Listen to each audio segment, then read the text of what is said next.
ग्रामी पाकिस्तान में गुज़श्ता तकरीबन एक हफ्ते से एक ऐसी कैफियत तारी है कि जिसके अंदर हर सोचने समझने वाला वो शख्स जो पाकिस्तान से मोहब्बत करता है, पाकिस्तान की अक़दार से मोहब्बत करता है, पाकिस्तान की रिवायात से मोहब्बत करता है और इस्लाम के बुनियादी तसव्वुर से मोहब्बत करता है कि इस माशरे को कैसे होना चाहिए, वो बहुत गमगीन है।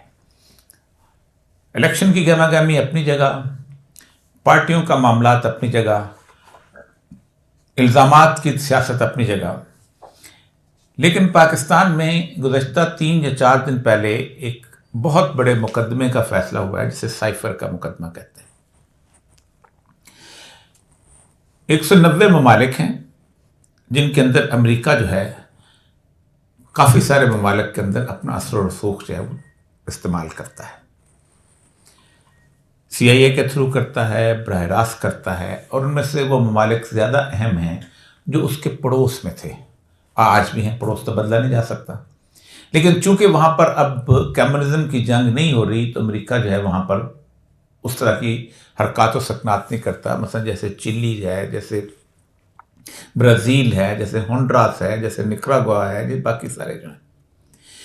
यही वजह है कि आज से तकरीबन कोई 92 यानी 1992 से पहले वहाँ बहुत जुल्म और बर्बरियत के बाजार गर्म थे।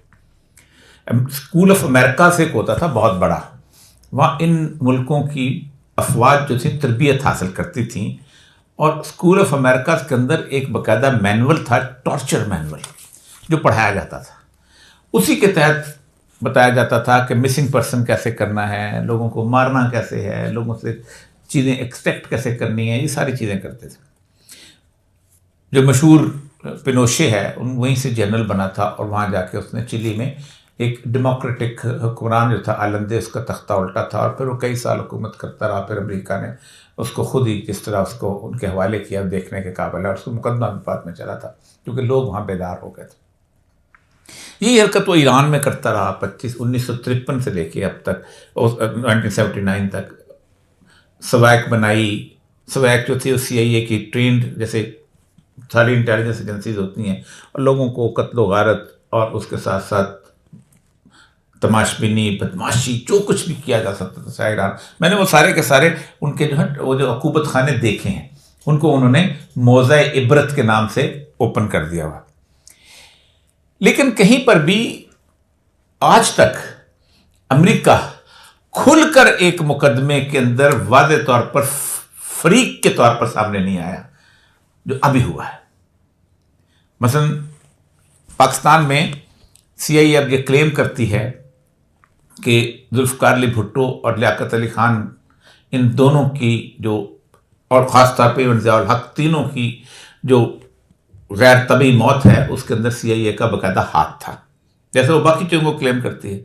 बेनज़ीर का अभी चूँकि वक्त नहीं आया, 35 साल बाद वो सिक्योरिटी पेपर्स आते हैं तो 35 साल के बाद वो पता चल जाएगा कि क्या था। लेकिन इन सारों के पीछे अमेरिका जो है नज़र नहीं आता था पब्लिकली। लियाकत अली खान को अब जाके पता चला कि अमेरिका के जो पेपर, सिक्योरिटी पेपर कैसे प्लान हुआ था, ये वहाँ से शिफ्ट कर रहा था रूस की तरफ। ज़ियाउल हक का था कि उसने वहाँ पर जिनेवा अकॉर्ड जो था उसके अंदर इनके खिलाफ किया था, उन्होंने उसको अपने रफील सफ़ीर को भी उड़ा दिया और ज़ियाउल हक को भी उड़ा दिया। भुट्टो के बारे में तो वो उसने कहा था will make you an example जो था उसके, और भुट्टो ने तकीद भी की थी ये एक कंस्पिरेसी है। लेकिन भुट्टो के भी उन्होंने एक मुकदमा नवाब मोहम्मद अहमद खान के कत्ल का उस पर लगाया। इमरान खान का वाहिद मुकदमा है जो पाकिस्तान की गैरत व हमीयत बमुकाबला अमरीकी इन्फ्लुएंस है। इस मुकदमे में एक फरीक ये कहता है कि अमरीका ने जो कुछ हमें कहा वो हक बजानब था, वो जायज़ था, हम उसका एहतराम करते हैं। और दूसरा फरीक ये कहता है कि अमरीका ने हमें धमकी दी, हम इस धमकी को नहीं मानते। अमेरिका की पूरी दुनिया के अंदर 1947 के अंदर CIA बनी है, इतना वाज़े मुकदमा कभी आज तक नहीं आया जितना पाकिस्तान की तारीख में मुकदमा आया। मुकदमे के अंदर यही लिखा है ना कि अमेरिका की धमकी को एक शख्स ने अवाम को बता दिया। ये उसके इंटरसेप्ट मेरे सामने उसका पूरा का पूरा डॉक्यूमेंट मौजूद है। दुनिया का एक एक बंदा अब इस डॉक्यूमेंट को जानता है कि अमेरिका ने क्या धमकी दी थी, कैसे धमकी दी थी, क्या की थी। लेकिन पाकिस्तान के अंदर अमेरिका को तागूत कहने वाले भी खामोश हैं, अमेरिका को जालिम और जाबर कहने वाले भी खामोश हैं। और वो लोग जो कि गुज़श्ता कई सालों से अमेरिका के हवाले से समझते थे कि पाकिस्तान की पॉलिसीज गलत है, खामोश हैं। ऐसा क्यों हो रहा है? एक केस तो ये है कि जो आपके सामने है कि जिसको अमेरिका जो है वो उसके बारे में अब तो दो राय नहीं रह गई। कहीं पर भी आप देखें, पिनोशे का केस चलाया, करप्शन का केस चलाया, उठा के उसको बंद कर दिया। वो भागा हुआ था, अमेरिका ने कान से पकड़ के उसको भेज दिया। मार्कोस से जी भर गया, फिलीपीन से उसको उठाया, पनाह दे दी, लेकिन वहां उसको करप्शन का केस चलाते रहे, उसको बदनाम करते रहे।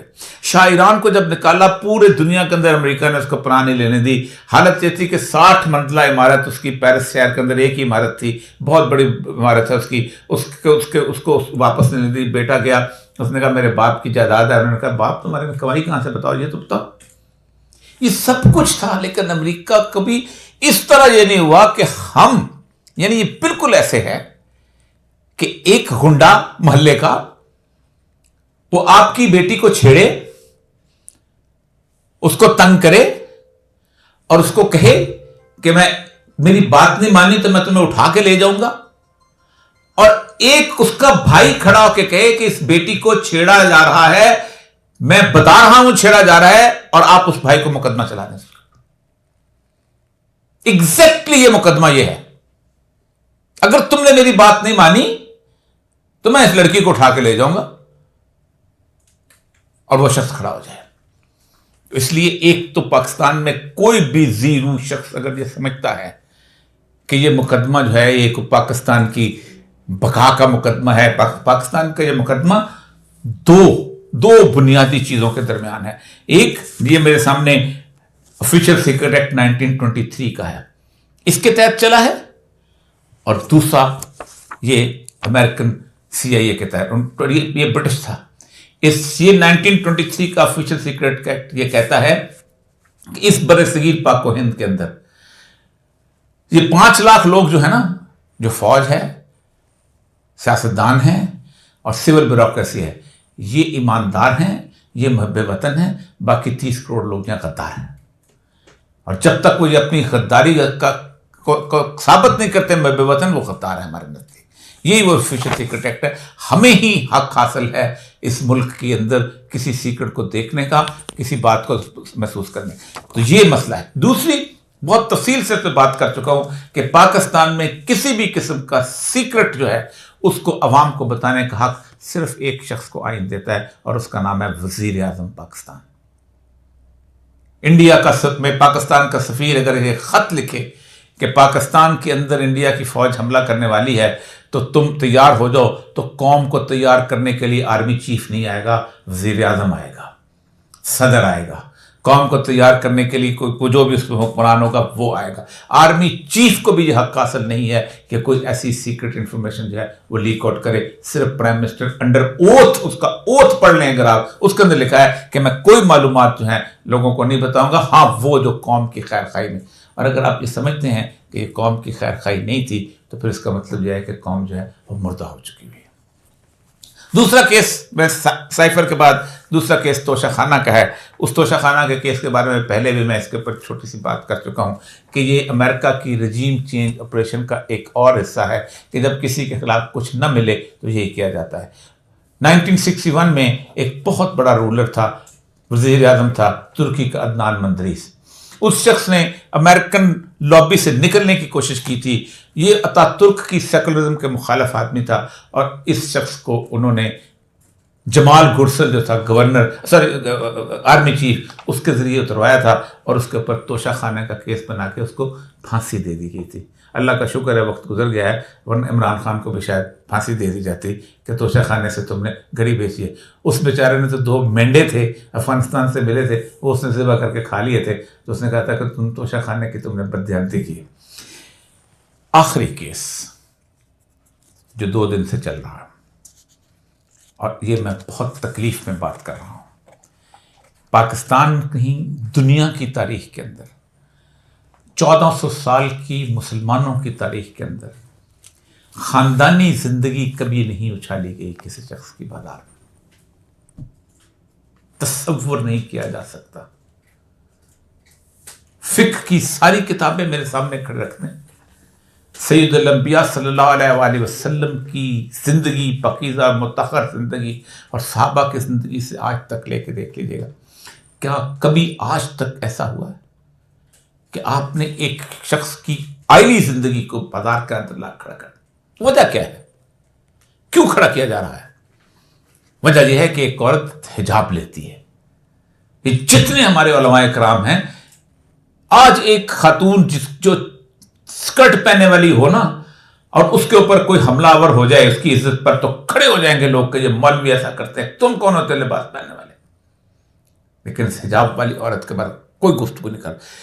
फिक्र मुत्तफिक है कि इद्दत के मामले में 3 तोहर हैं और तोहर के बारे में शहादत सिर्फ उस बीवी की कबूल है, किसी और की कबूल नहीं है। फिका हनफी, फिका शाफी, फिका मालकी, फिका उसकी जाफरी मुत्तफिक हैं कि तोहर में शहादत सिर्फ औरत की कबूल है। एक दूसरा, मौलाना तकी उस्मानी का शरीयत कोर्ट का फैसला है कि 40 दिन के बाद जो है, मैं इस बैत में नहीं जाना चाहता, 40 दिन के बाद इद्दत जो है, उसके बाद फैसला जो उसको पेश किया गया। लेकिन आप इज्जतें उछाल रहे हैं खड़े होकर, इसकी ये सूरत हाल, इसकी ये सूरत हाल, उसकी गुफ्तगू चल रही है। ये पाकिस्तान की अखलाकियात, इस्लाम की अखलाकियात मुझे समझ नहीं आती कि वो लोग जो बातें करते नहीं थकते जिंदगी के अंदर कि औरत का तकद्दस और पर्दा और सब कुछ, हर चीजें जो हैं, ये इसका हमें तहफ़्फ़ुज़ करना है। क्या मौलाना मौदूदी का पर्दा तकसीम करने से आपकी लायबिलिटी खत्म हो जाएगी दुनिया की आखिरत में? क्या आप चुप रहे? क्या डॉक्टर इसरार साहब की तकरीरें बयान करने के लिए कि मगरब ये है, तागूत ये है और औरत का क्या आपकी तंजीम इस्लामी की खत्म हो जाएगी? क्या देवबंद के फतवे देने से आप खत्म हो जाएंगे? आपकी के ये फतवे थे, हमने कहा था। आप कहां खड़े थे? अल्लाह का रसूल और अल्लाह के हकामात, अल्लाह के हकामात बताते हैं, आपने उस वक्त हक का साथ कैसे दिया? आपने क्यों नहीं पकड़ के रोका?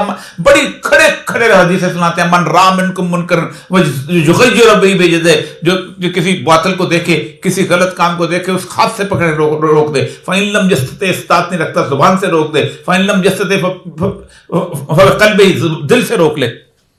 आप क्या समझते हैं आपको अल्लाह ताला छोड़ देगा क़यामत के दिन? कोई मेरी दिलचस्पी नहीं इमरान खान के साथ, ना कभी रही है।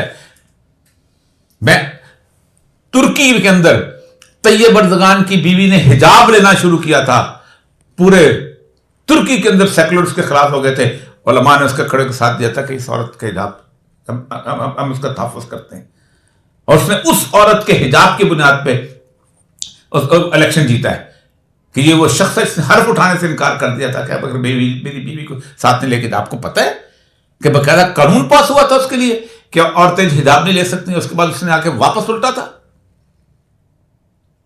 तुम लोगों को सियासत और तुम लोगों को जाती जो है तसव्वुर इस तरह का। और मुझे तो आज सच्ची बात है कि मैं इन हमारे तमाम लोगों से, इनसे ज्यादा आज ये जज जिसने इस्तीफा दिया है, मुझे उसका इस्तीफा पढ़ने के लिए और उसके अशार पढ़ने के ऊपर, उसके बाद सवाल जवाब के नशिस्त शुरू करते हैं, उसका इस्तीफा इस काबिल है कि वो शख्स जो है उसकी इज्जत की जाए। उसने कहा है और उसकी गुफ्तगू भी बताती है कि उसने जो गुफ्तगू की है वो कमाल किया। ये शख्स जो हैं, इन्होंने इस्तीफा दिया है और ये जज हैं, इनका नाम है जस्टिस शाहिद जमील खान, और इन्होंने अपने ट्वीट भी किया है और उसके साथ साथ उन्होंने अपना ऑडियो मैसेज भी भेजा है। तो मैं चाहूँगा कि ऑडियो मैसेज अगर हम इसके अंदर चला लें तो सुनने वाला है, जिसमें उन्होंने बताया है कि पाकिस्तान की अदलिया जिस मकाम पे और जगह पे आ चुकी है, मैं उसका तसव्वुर नहीं कर सकता, और मैं इसलिए इस्तीफ़ा दे चुका हूँ। और ख़ास तौर पे इस केस का उन्होंने जिक्र किया है और उन्होंने उसके अंदर इकबाल के तीन मैसेजेस लिखे हैं। आज़ाद की